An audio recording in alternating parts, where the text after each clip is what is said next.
Hi there, it's Tamara Dorris, your Sacramento real estate professor and your Sacramento real estate professional. And today I'm going to talk to sellers about pricing. And importantly, I'm going to talk about the detrimental duty to yourself that you're doing when you overprice your property. Now listen, I know no one wants to hear that, including myself. I don't want someone to come in my house and say, your home is not worth what you think it is. It's personal. Our homes are personal. We've done things to our homes. They are our sanctuaries. I mean, they are so precious and private to us. Then it's like taking your clothes off and being naked on a bus or some crazy dream like that. When people come look at the house and you overhear them on your ring saying, I don't think it's worth this much. It's a very, very emotional thing. I have seen it done. I've had it done. I get it. But there is this thing in real estate that has been true in my 3 decades in this industry, and I'm going to share it with you. Take it or leave it, but I speak the truth and I come in peace, okay? I literally just had a listing appointment the other day, and the seller said, we want to list for $600,000. And I said, based on my homework that I always do, which I'll explain shortly, I said, 600,000 is a little bit outside of the price range of what this neighborhood is currently being appraised at. Well, I can understand where people get a little upset because, like we just said, it's almost like if someone calls your kids ugly, like, my house is valued at 600,000. Of course it is. That's not the question, and that's not what an agent's ever saying to you, and it's never an insult. So as hard as it is, try not to be offended. Here's how this works. Every neighborhood of consistently built homes, like tract homes. The caveat to that is if you live in an area like in Carmichael where we have a tract home and then a custom home. So it's very hard, but what appraisers will do, so I'm just going to go with the tract home here. What appraisers will do is they will take the recent sales in that quarter-mile radius. We'll talk about the exceptions in a little bit. But the quarter-mile radius, and they're going to look at all the homes that have sold. And then they're going to take your subject property and they're going to compare it. They're going to look at things like square footage, conditions, lot size, age of home, upgrades. Those are like the 5 big ones, right?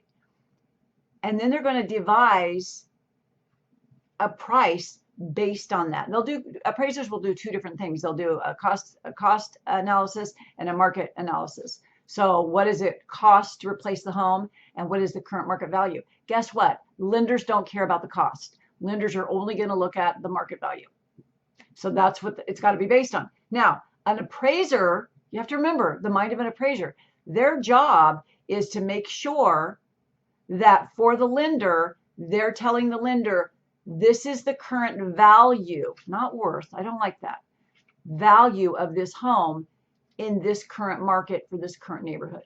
And the reason they're doing that is because the lender is lending the buyer money to pay for your home, and the home is now going to be the bank's collateral for that loan.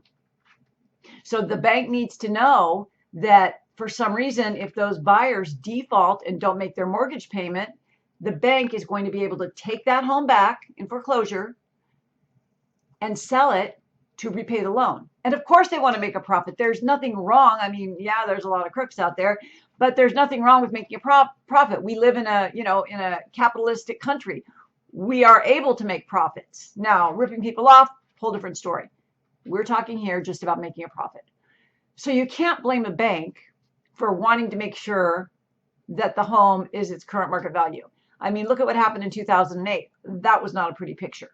Okay, so the appraiser's job then is to make sure that the market value is concurrent with and commensurate with all the other homes that have recently sold in that neighborhood.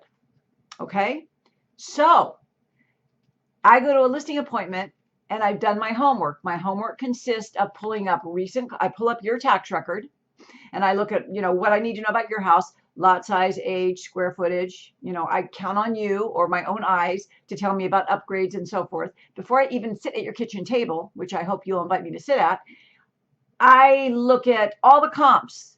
I look at everything that's active on the market. I look at all the images, and I do drive-bys. I look at what's recently sold. I look at what sold 6 months ago, a year ago.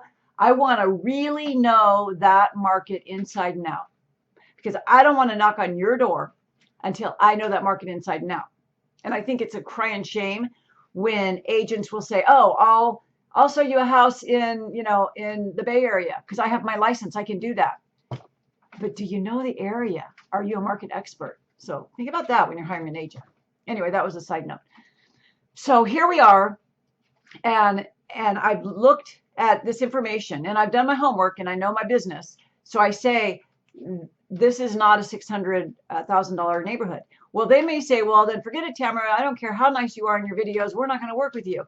And that's okay, because here's what happens if I say, okay, let's start at 600,000. And just a quick caveat, a lot of agents will take a listing priced higher than they good well know that it's not valued at just to get the listing. And what that does is it's a disservice to you as a seller, and it's a discredit to them as an agent. Why? Because the rest of us agents are going to be out there, and that's going to come up on MLS when we're looking for our buyers, and it's going to be, where do they get 600,000? That house is clearly worth, 585. It causes trouble, and then that way agents don't want to share your home anymore. You don't want that. Second problem, it will sit on the market.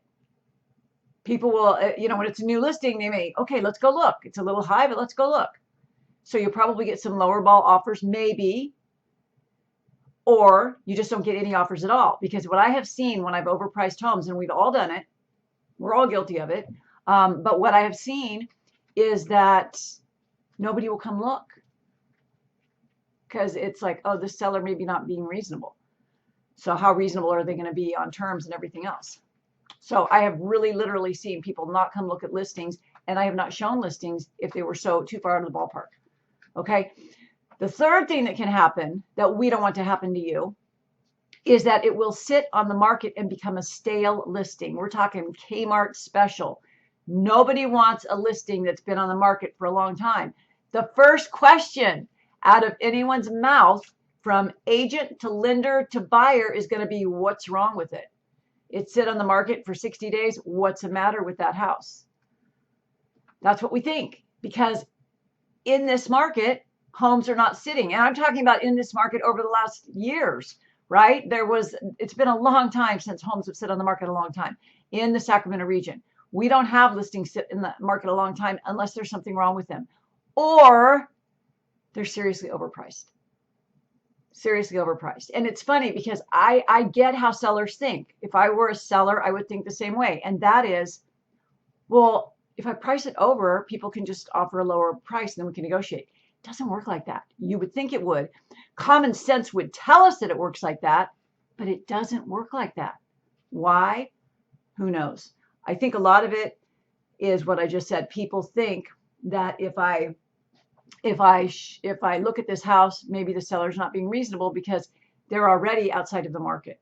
And it really is an indication of someone who either doesn't have an agent who is giving them the lowdown and telling them the things I'm telling you here, like it or not, I speak the truth, as I said, or the seller is being challenging. I don't want to say hard-headed. I want to be respectful. But if you're not going to listen to an agent who has your best interest in mind, think about it. An agent's not going to get paid unless she sells your house. But if she can't sell your house at a price that it's listed at, she's never going to get paid either. So it's not exactly using your noggin when you as an agent take over or take a listing that's overpriced. It's not doing anybody a favor. In fact, it's doing the exact opposite. It is a disservice to agents and to sellers alike. So one of the things, and I said we would get to this, there are some exceptions. One of the exceptions are when you're in a situation or in a market where you don't have apples to apples in the same area. Like I always use Carmichael for the example. I've got a tract home here that was built 30 years ago. All the homes here are going for $500,000, But then this neighbor over here, oh boy, that neighbor went to town, and they've got now a 2-story. It's got the pillars. It's got, oh my gosh, it's really beautiful. Are buyers going to pay more for that? Of course they are. But the question comes, are appraisers going to appraise it high enough outside of the neighborhood range that the lenders are going to be okay with it? So like, let's say I have a $500,000 house, and 2 doors down, this buyer made this home like a glorious mansion. So according to the appraiser, they're not going to take the cost of it. Remember, they're going to take the market, and they're going to say, okay, this neighborhood really never tops out, maybe 510, 520. What do I do? I've got a mansion here. And usually, like most of the time, they're going to go up incrementally, but it's always going to be based on recent sales. And it's never going to be based on what that seller put into that house. Let me give you another example. Let's say you live in a tract home area and all the homes are going for $450,000, and you put in $100,000 swimming pool. Hey, I've seen it done before with the waterfalls and, you know, all the stuff, all the things. And it's $100,000. Well, wouldn't that automatically make your house now $550,000? No, it would not, because the value of that neighborhood is $450,000. So the appraiser could come in and say, okay, well, we're going to add $15,000 or $20,000 based on that. But they're not going to go and they're not going to say, let's up it at least $50,000 or $60,000. They're not going to do that. In fact, I would be super, super surprised, and I would love for someone to tell me differently, because an appraiser, they have their reputation, they have their license, they have their certification on the line. They're not going to go to a bank and say, this is the current market value of this home, and then all the other houses are way, way less. Very, very challenging. And this is why I always have told my sellers over the years, when they buy houses, do not over upgrade unless you're going to live there for the rest of your life. And then who cares? It's your kid's problem, right?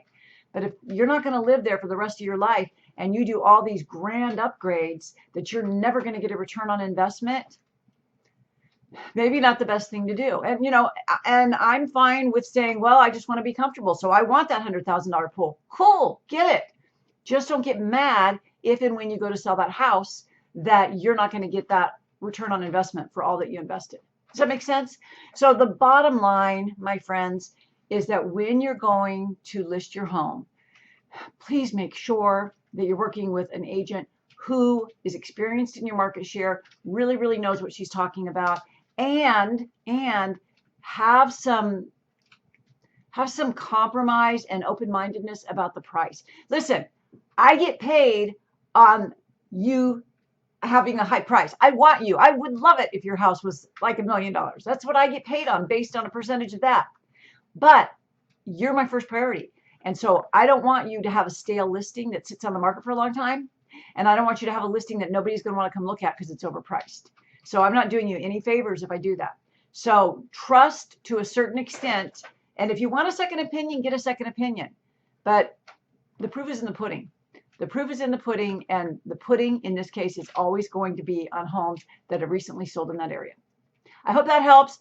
If you would like to have a Zoom call with me before you have me over to your kitchen table, just click the link below. Let's set up a time to chat, and I will happily give you my best advice, my best opinions. We'll run comps right here on my computer, and we'll see where we go from there. I hope you have a beautiful day. Thank you for watching.